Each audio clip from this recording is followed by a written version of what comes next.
Corona को लेकर PM Modi ने की हाई लेवल मीटिंग। महाराष्ट्र समेत तीन राज्यों में जाएगी सेंट्रल टीम। प्रधानमंत्री नरेंद्र मोदी ने देश भर में कोविड-19 के बढ़ते मामलों के मद्देनजर रविवार को एक उच्च स्तरीय समीक्षा बैठक की। इस बैठक में एक प्रस्तुति भी दी गई, जिसके मुताबिक देश में कुल संक्रमित मामलों में 91% से अधिक की हिस्सेदारी 10 राज्यों की है और इन्हीं राज्यों में कोविड-19 से सर्वाधिक मौतें भी हुई है। बाद में प्रधानमंत्री ने ट्वीट कर कहा, देश भर में कोविड-19 और इसके खिलाफ जारी टीकाकरण अभियान की वर्तमान स्थिति की समीक्षा की। बैठक के बाद प्रधानमंत्री कार्यालय की ओर से जारी एक बयान में कहा गया कि 6 अप्रैल से 14 अप्रैल के बीच कोविड-19 के महामारी के अनुरूप व्यवहार करने, मसलन 100% मास्क के उपयोग, व्यक्तिगत स्वच्छता पर जोर देने के साथ ही कोविड बचाव संबंधी सावधानियों के लिए विशेष अभियान चलाया जाए। Corona virus India. Corona virus बरपा रहा कहर।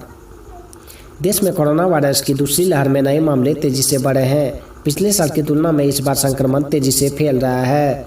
हेल्थ डिपार्टमेंट द्वारा जारी किए गए आंकड़ों की माने तो कोविड-19 के मामले में देश में पिछले 50 दिनों में 10 गुना बढ़ गए हैं। इस साल 16 फरवरी को देश में कोरोना के केस सिर्फ 9,101 केस आए थे, जिसके बाद यह लगातार बढ़ते रहे।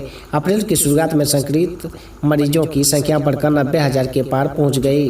बीते 24 घंटे में आए संक्रमण के 93,249 नए मामले में से 80.96% 8 राज्यों से सामने आए हैं। केंद्रीय स्वास्थ्य मंत्री ने रविवार को बताया कि भारत में कोविड-19 के मामले बहुत तेजी से बढ़ रहे हैं। देश में अभी 6,91,597 मरीज इस महामारी से संक्रमित हैं, जो संक्रमण के कुल मामलों का 5.54% है। बीते 24 घंटे में उपचाराधीन मरीजों की कुल संख्या में 32,688 का इजाफा हुआ है। झारखंड में कोरोना की दूसरी लहर का कोप। एक दिन में सबसे ज़्यादा 8 मौतों का बना रिकॉर्ड। झारखंड में शनिवार को 8 लोगों की कोरोना से मौत हुई। सबसे ज़्यादा 5 मौतें रांची में हुई। वहीं धनबाद में 2 और बोकारो में 1 मरीज की मौत हुई।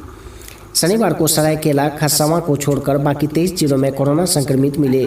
सबसे ज़्यादा 446 केस रांची में मिले तो पूर्वी सिंहभूम में 94, बोकारो में 48, दुमका में 43 और जामताड़ा में 19 नए संक्रमित मिले। राज्य में कोरोना के एक्टिव केसों की संख्या बढ़कर 5,244 हो गई है। झारखंड में जहां 788 कोरोना संक्रमित मिले, वहीं 139 लोगों ने कोरोना को मात दी। राज्य में अभी तक 1,20,246 लोगों ने कोरोना को मात दी है, जबकि 1,130 लोगों की जान कोरोना ले चुका है। राज्य में 1,27,246 लोग कोरोना की चपेट में आ चुके हैं। छत्तीसगढ़ से नक्सलियों से लोहा लेने के दौरान 23 जवान हुए शहीद। आज मिले 18 शव। सर्च ऑपरेशन जारी। छत्तीसगढ़ के नक्सल प्रभावित बीजापुर और सुकमा जिले की सीमा पर नक्सलियों के साथ मुठभेड़ के बाद आज यानी रविवार को 17 और शव बरामद हुए हैं। शनिवार को बस्तर इलाके में नक्सलियों के साथ एनकाउंटर के बाद से 21 जवान लापता हैं, मगर आज सर्च ऑपरेशन के दौरान मुठभेड़ स्थल से सुरक्षाकर्मियों के 18 और शव मिले हैं। इस तरह से नक्सली में कुल 23 जवान अब तक शहीद हो चुके हैं। बता दें कि कल ही 5 जवान शहीद हो गए थे और करीब 30 जवान घायल सदर अस्पताल में भर्ती हैं। इस बीच केंद्रीय गृह मंत्री अमित शाह अपना असम दौरा बीच में छोड़कर दिल्ली लौट रहे हैं।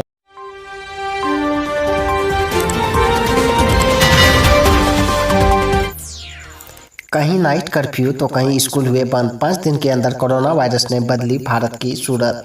भारत में शनिवार को कोरोना वायरस के 89,129 नए मामले दर्ज हुए हैं। इसके बाद देश में कोरोना वायरस के कुल मामले 1,23,92,260 पर पहुंच गए हैं। वहीं इस दौरान एक दिन के अंदर दर्ज की गई 714 मौतों के बाद अब देश में कुल 1,64,110 ने कोरोना की वजह से जान गंवा दी है।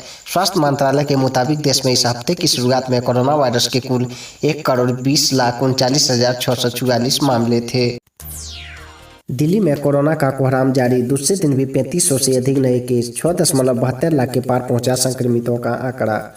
दिल्ली समेत देश भर में कोविड-19 का कोहराम जारी है। शनिवार को लगातार दूसरे दिन कोरोना के करीब 3500 से अधिक नए मामले मिलने और 10 मरीजों की मौत से हड़कंप मच गया है। दिल्ली में अब संक्रमितों मरीजों का कुल आंकड़ा 6.72 लाख को पार कर गया है। इसके साथ ही अब पॉजिटिव रेट भी बढ़कर 4.48% पर आ गया है। झारखंड में लॉकडाउन के आसार। 2020 वाली तैयारियों पर लुटी सरकार। राज्य में कोरोना संक्रमण को रोकने के लिए राज्य सरकार पिछले साल तैयार फ्रेमवर्क को फिर से लागू करेगी। पिछले साल राज्य में कोरोना का संक्रमण जब रफ्तार में था, तब उस समय इसे लागू किया गया था। बाद में संक्रमण कम हो जाने के बाद इस फ्रेमवर्क के तहत गठित टीमों ने काम करना बंद कर दिया था। राज्य में कोरोना का संक्रमण दोबारा बढ़ने के बाद स्वास्थ्य सचिव के सोन ने उसे फिर से लागू करने का आदेश सभी उपायुक्तों को दिया है। उन्होंने वक्त फ्रेम के तहत गठित टीमों की समीक्षा करते हुए इंसिडेंट कमांडर तथा संबंधित पदाधिकारियों के माध्यम से संक्रमित के संपर्क में आने वाले की शीघ्र पहचान कर उनकी जांच कराने तथा मरीजों के उपचार के लिए निर्धारित कार्रवाई करने को कहा है।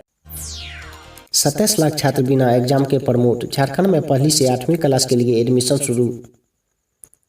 झारखंड में पहली से 8वीं तक के लगभग 27 लाख छात्रों को बिना परीक्षा के ही अगली क्लास में प्रमोट कर दिया गया है। अब राज्य के स्कूलों में एडमिशन की प्रक्रिया भी शुरू कर दी गई है। प्राथमिक शिक्षा निदेशक भुवनेश्वर प्रताप सिंह ने सभी स्कूल के प्रिंसिपल को एडमिशन शुरू करने का निर्देश दिए हैं। उन्होंने कहा कि एडमिशन पूरी होने के बाद किताबें बांटने का काम किया जाएगा, जिससे छात्रों की पढ़ाई प्रभावित न हो। शिक्षा विभाग की तरफ से बच्चों को सत्र 2021-2022 के लिए किताबें वितरण की प्रक्रिया शुरू कर दी गई है।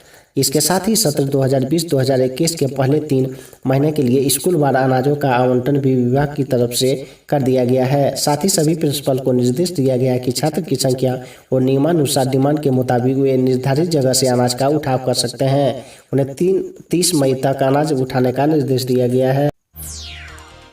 बिहार के सभी स्कूल कॉलेज 11 अप्रैल तक बंद। सार्वजनिक कार्यक्रम पर लगी रोक। राज्य के सभी स्कूल कॉलेज और कोचिंग को 11 अप्रैल तक के लिए बंद कर दिया गया है। राज्य में बढ़ते कोरोना संक्रमण को देखते हुए यह आपदा प्रबंधन समूह की शनिवार को हुई बैठक में यह निर्णय लिया गया है। इसके पहले मुख्यमंत्री नीतीश कुमार ने पदाधिकारियों को निर्देश दिया था कि बढ़ते संक्रमण को देखते हुए स्कूलों को बंद रखने के बारे में आपदा प्रबंधन समूह विचार करें। बैठक के बाद शिक्षा विभाग के अपर मुख्य सचिव संजय कुमार ने कहा कि राज्य के सभी शैक्षणिक संस्थानों को 5 से 11 अप्रैल तक के लिए बंद कर दिया गया है। बड़ी खबर, बिहार बोर्ड ने पूरा किया 10वीं के टॉपर्स का वेरिफिकेशन, रिजल्ट जल्द। बिहार स्कूल एग्जामिनेशन बोर्ड की ओर से 10वीं की परीक्षा में करीब 16.84 लाख स्टूडेंट शामिल हुए थे। ऐसा माना जा रहा है कि 10वीं का रिजल्ट 5 या 6 अप्रैल तक जारी किया जा सकता है। बोर्ड की ओर से 10वीं यानी मैट्रिक रिजल्ट 2021 को जारी करने से पहले की सभी प्रक्रिया पूरी कर ली गई है।